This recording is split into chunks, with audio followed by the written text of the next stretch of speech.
আসসালামু আলাইকুম ওয়া রাহমাতুল্লাহি ওয়া বারাকাতুহু।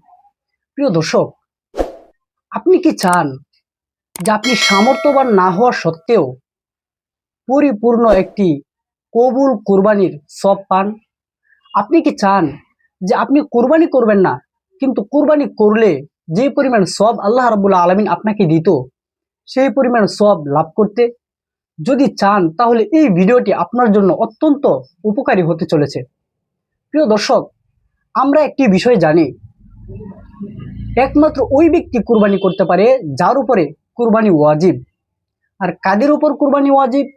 কুরবানি ওয়াজিব হচ্ছে ওই ব্যক্তিদের উপর যারা 52.5 তোলা রূপার মালিক, অথবা 7.5 ভরি স্বর্ণের মালিক, অথবা এই পরিমাণে অর্থ যাদের কাছে রয়েছে, একমাত্র তারাই কুরবানির হকদার।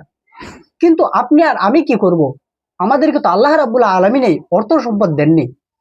সেই ক্ষেত্রে আল্লাহর হাবিব সাল্লাল্লাহু আলাইহি ওয়াসাল্লাম বলেন, আমার কোনো উম্মত যদি এই ছোট্ট কাজটি করে, তাহলে আল্লাহ রাব্বুল আলামিন আমার ওই বান্দাকেও একটি কবুল কুরবানির সওয়াব দান করবেন। সেই কাজটি কি?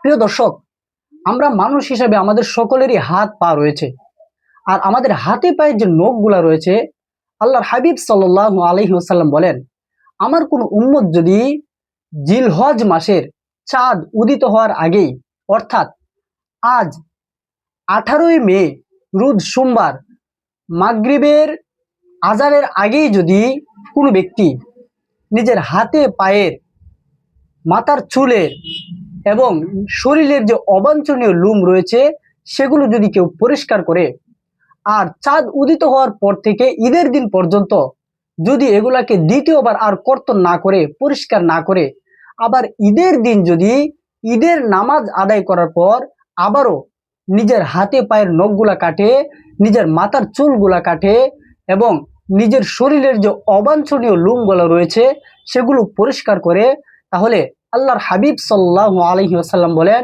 ওই ব্যক্তি কুরবানি না করা সত্ত্বেও পরিপূর্ণ কুরবানি করার সওয়াব পাবে।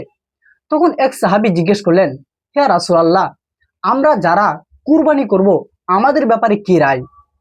তখন আল্লাহর হাবিব সাল্লাল্লাহু আলাইহি ওয়াসাল্লাম ইঙ্গিতে বলেন, তুমি কি মনে করো যে আল্লাহ রাব্বুল আলামিন গরিব? আল্লাহ রাব্বুল আলামিনের কাছে সওয়াবের কোনো কমতি রয়েছে? সুতরাং তোমরা যারা কুরবানি করো, তোমরাও যদি এই আমলটি করো, তাহলে আল্লাহ রাব্বুল আলামিন তোমাদেরকেও একটি কবুল কুরবানির সওয়াব দান করবেন। প্রিয় দর্শক, একজন মুসলিম হিসেবে আপনার আমার উচিত এই ভিডিওগুলা সকল মুসলিম ভাইদের কাছে ছড়িয়ে দেওয়া, যাতে করে প্রত্যেকটা মুসলিম ভাই জানতে পারে যে কুরবানির সওয়াব হাসিল করার একটি সঠিক পদ্ধতি।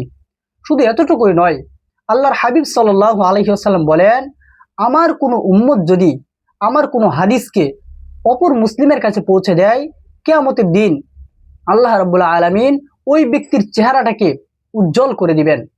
প্রিয় দর্শক, আপনি অবশ্যই ভিডিওটি শেয়ার করে অন্যের মাঝে পৌঁছে দিবেন, এবং চ্যানেলটিতে যদি নতুন হয়ে থাকেন অবশ্যই সাবস্ক্রাইব করে পাশেই থাকবেন।